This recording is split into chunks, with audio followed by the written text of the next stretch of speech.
Guys welcome back to my channel. તો જો હું આજે આવી છું ટ્રેન્ડિંગ શોરૂમમાં અને જો ગાઈસ હું તો છે ને એ બધી ડ્રેસીસ એક્સપ્લોર કરું છું કે ઓકેશન માટે કરું છું એ તમને પછી કહું.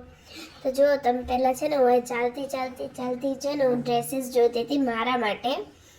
અને જો એમ તો મને એક ડ્રેસ ગમી ગઈ હતી એ કયા ઓકેશન માટે એ તમને કહું એની પહેલાં તમે મને જુઓ તો એકવાર તમે જો હું ઓકેશન માટે લઉં છું યાની મારા બર્થડે માટે હું છે ને ડ્રેસીસ લેતી હતી. તો મારા બર્થડેને જો 1 મહિનાની વાત છે પણ એ તો પહેલેથી ડ્રેસીસ લઈને રાખો ને તો મને બહુ જ ગમે, એટલી બધી એક્સાઇટમેન્ટ હોય ને આ ગિફ્ટ મારા મમ્મી તરફથી હતો. તો જો હવે જો તમને હું દેખાડીશ ટ્રેન્ડ્સનું શોરૂમ. જો તમે થોડું ઘણું પાછળથી જોઈ શકી શકો છો.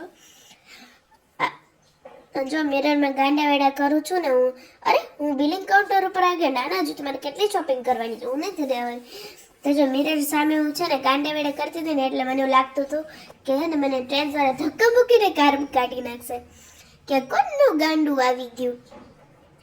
તો જો મેન્સના કપડાં હતા એ મારા ડેડી જોતા હતા તો ત્યાં સુધી હવે અમે જતા રહીએ નીચે અને અહીંયા પણ ડ્રેસીસ બહુ મસ્ત હતા યાર. તો જો મને કાવાળો ડ્રેસ બહુ ગમતો, મને ફિટ ન થયો યાર, બહુ લૂઝ પડતો હતો. તો જો મને તો છે ને એક આવડો ટોપ પણ બહુ જ ગમ્યું હતું. અને જો હવે હું આ શૂઝના ઓલા ઉપર બેઠી છું અને ઇયરિંગ્સ અને બ્રેસલેટ. તો જો ગાઈઝ મેં તો ડ્રેસ લઈ લીધી તો મારા બર્થડેના દિવસે જેવું થશે. તો bye bye guys, please like and share and subscribe.